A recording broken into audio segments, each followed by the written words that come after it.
Hey YouTube, Philly J here with David Gaming, coming at you with the Generator Combo video. So what we're going to do here is we're going to run through the usual 2 random hands shuffled up, just test them out how they are, and then we'll do the 1 perfect hand, and we'll kind of showcase what kind of different boards the deck can put out depending on what you open. So let's get started.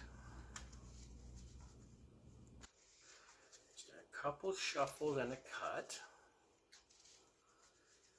That is already shuffled, but you know I gotta shuffle it a little bit more just in case.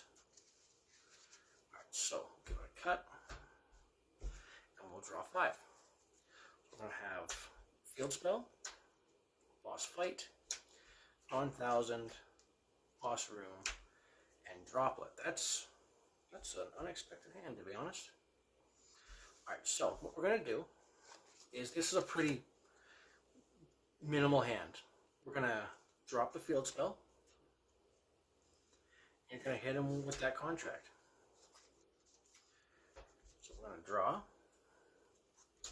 Okay. So then we can trigger our field spell, and we're going to actually summon our copy of Loptier from the deck. We're going to do that because we can tribute our Loptier to summon from the deck our copy of Vala, and then through Vala's effect we can bring back the Loptier. And now we can normal summon our Condemned Witch, use her effect to grab our copy of Forbidden Droplet,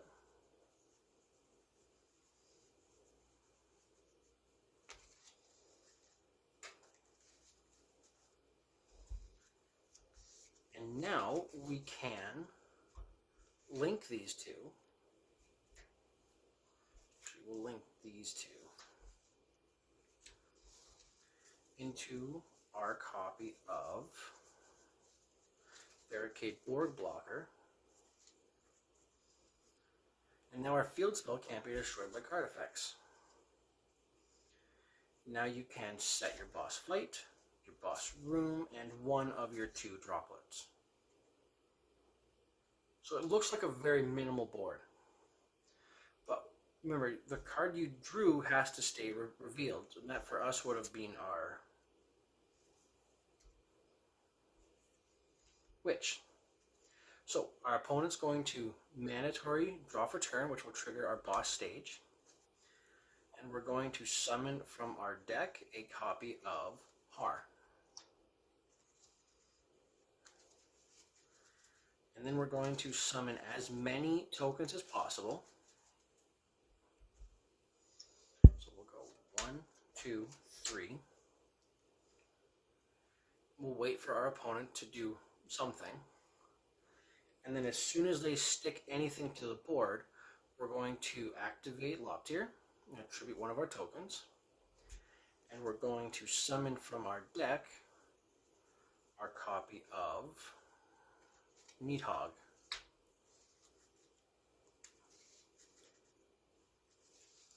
Now, depending what your opponent does, if they activate like a monster effect or whatever, you could go with the droplet to send one of your tokens, and then you could trigger Loptier to summon Vala, and then Vala could summon back Loptier. But we've also got a couple more pieces of interruption, and the droplet, and their hand is revealed, and we've got our Omni Negate over here. So you've got 1, 2, at least 2, 3, 4, 5 pieces of interruption and protection on your field spell, which is usually enough to take the game, or at least give it back to you for the turn. Because remember, if you activate the boss fight, you have to do it after you use hard because your zones are full. So let's say you use hard, you tribute both of your tokens. Then you can trigger the boss fight. That's not where that goes. You can activate a new field spell, force your opponent to draw, which will trigger the field spell and your Har, And then you could summon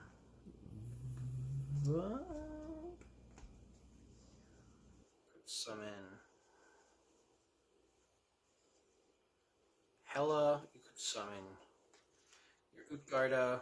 I think we're going to go with the Utgarda, just in case we need to banish something. And remember that your field spell has to summon them in defense position.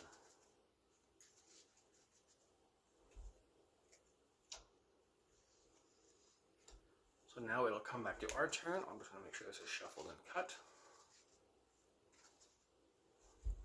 Draw for turn. That's a pretty good one. Monstrosity is a pretty good one. Alright, so what we can do from here is we can do a couple things. You could link these two into your copy of IP. And then these two could become your access code. Then you could activate your monstrosity targeting Har and summoning from your deck a copy of Mardell and a copy of Vala. And then both cards will trigger. Your Mardell can add you, let's go with Quest, and then your Vala can bring back your copy of Nidhogg. And it's important to know these two can't attack this turn. So what you can do is you can overlay them and go into something like your Enter Glafnir to deal with a piece of removal, or you could go Leviathan or Jormungandr depending on what you need. But it gives you kind of a sense of what you could do with a hand that was, in all honesty, not very good. So, second hand, we're just going to shuffle up again and see what kind of board we can end with.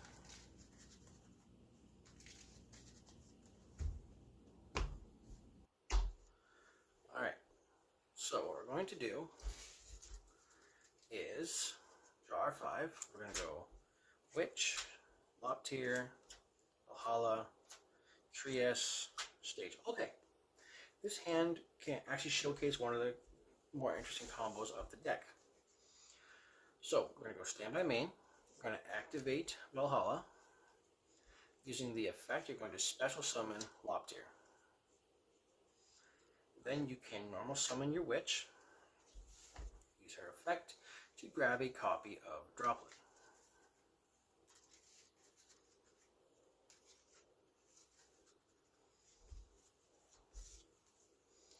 Now we can activate our Loptir, attributing itself, to summon from our deck a copy of Vala. And once again, Vala is going to bring back Loptir. Then we're going to activate the effect of Trieste in our hand. We're going to tribute the Loptir to special summon it. And then we're going to overlay these two into our copy of Leviathan. And then we're going to activate the boss stage, and we're going to set the Droplet. So we're going to pass the turn.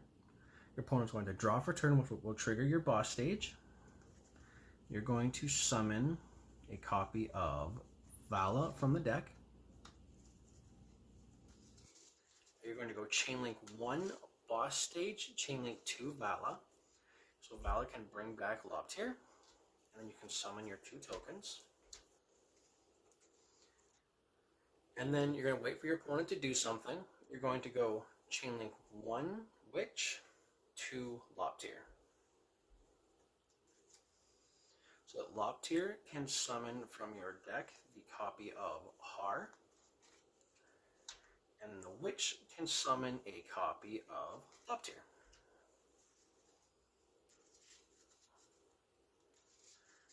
And then whenever your opponent puts a couple things on the board, you can trigger your Leviathan, attributing, to summon out your copy of Jormungandr.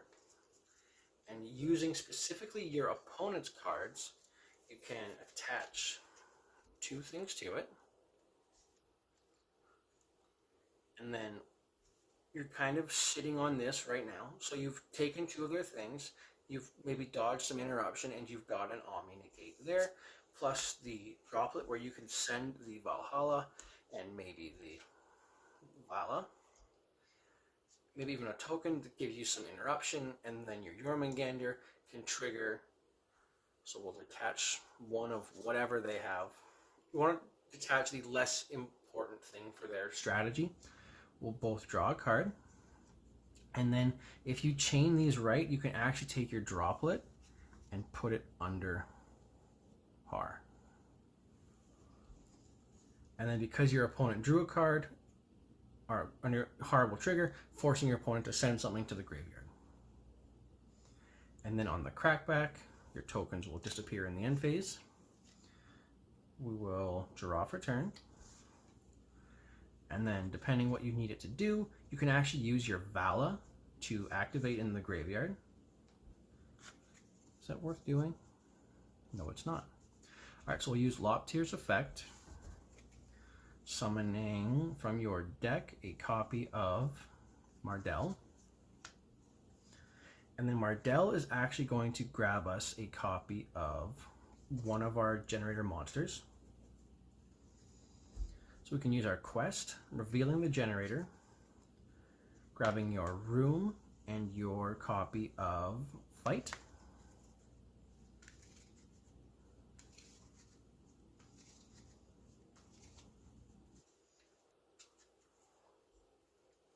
Grave, I'll go to the bottom. Now you can normal summon the Witch if you want to get the additional copy of Droplet, but a cool play you can do is you can activate the Vala, pitching your boss Fight to summon back Vala, and then Vala can summon back your copy of Loptier.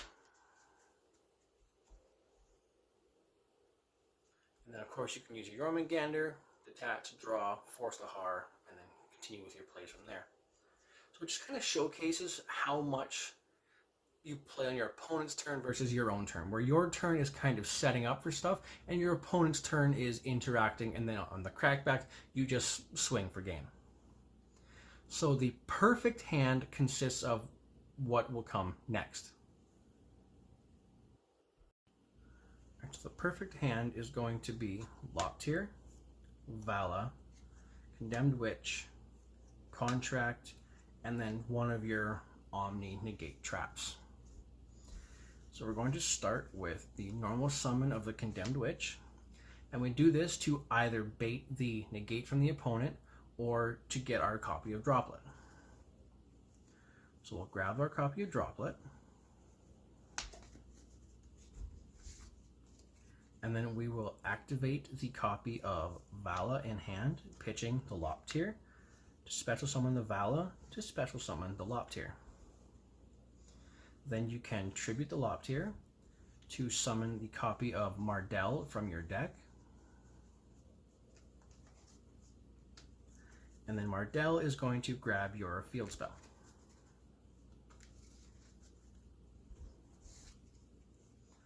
Now you can activate the field spell, and then you can activate your copy of Contract, force both players to draw. Guess I should give that a cut first, shouldn't I? Play by the rules and all.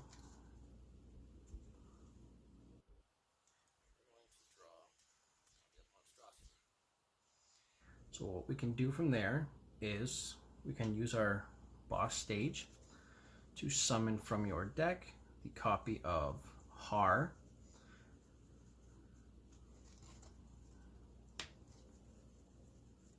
and then you can take these two and overlay them into your copy of Leviathan.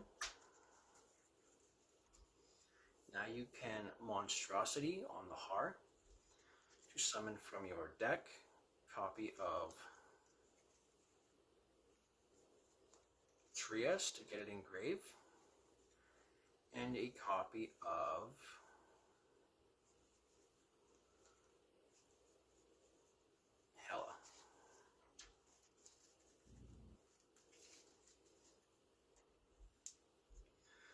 take these two, overlay them into a copy of Interblafnir. Use that effect to rip a card from your opponent's hand, and then you can set these two cards to your field, then pass the turn. So when your opponent draws for turn, you're going to activate your field spell, and you're going to summon the Needhog from your deck.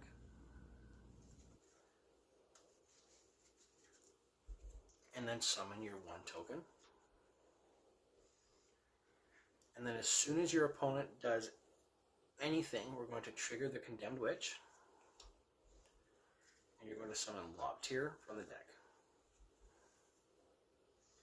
And then you're going to let them let a couple things stick to the board. And it's important to remember, when you activate your fists, it has to be done before you activate your Har, because when you activate Har, you're always going to be tributing one of your tokens. So if your opponent do something, you can trigger the fists, or if they respond to your Leviathan, you always have this as a response to that as well. So you negate, destroy something, and then on resolution, you can go Leviathan, summoning Yorm, and then grabbing 2 things. Again, just dealing with your opponent's side of the field. Then you've still got your monster negate with a droplet. You can send your contract and your token, or you can send your Phantom Fortress as well. And you've also got your Har negate, so you've got, at the start of the turn, you will have 1, at least 2, 3, not 3, 3, 4, 5 pieces of interruption again. And depending on what you open and how you end on, you can kind of end on a couple different things, depending on also what you draw from the deck. And then once you start to resolve things,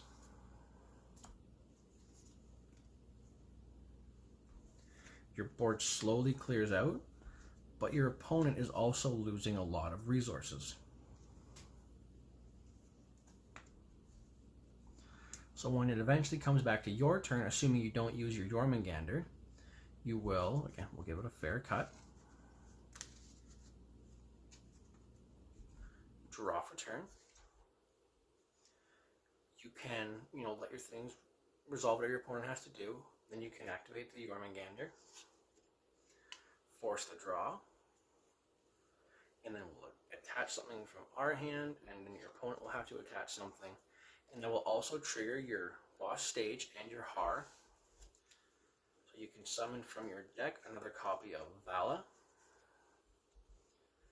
And then Vala can bring back your copy of Hela.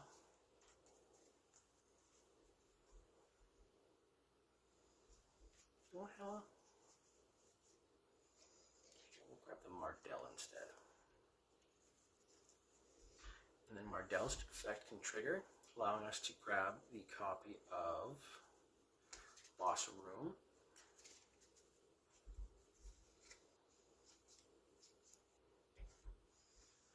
And then you can attack with all of these, or you can use the Vala and the Mardell to overlay into one of your many Xyz options. And then again, you've got follow-up on the Crackback as well. So you're always moving pieces in this deck, and you'll usually, I'd say 80% of the time, if you go uninterrupted, you'll end on at least 5 pieces of interruption on your opponent's turn. And then you set up everything all over again on your turn, and then you unleash it on your opponent's turn, set it up on your turn, and unleash it on your opponent's turn, until either your opponent's life points are 0, or they rage quit because you're not letting them play. Usually the second thing happens when I play this at locals. They just say, I'm done, I don't want to play anymore. Again, very consistent, very powerful, but it is very weak to Ash Blossom, and it is very strong against Imperm. So, that's the combos. I hope it was informative. I hope it was fun. Make sure to like and subscribe. Let us know what you thought down below, and we'll see you next time.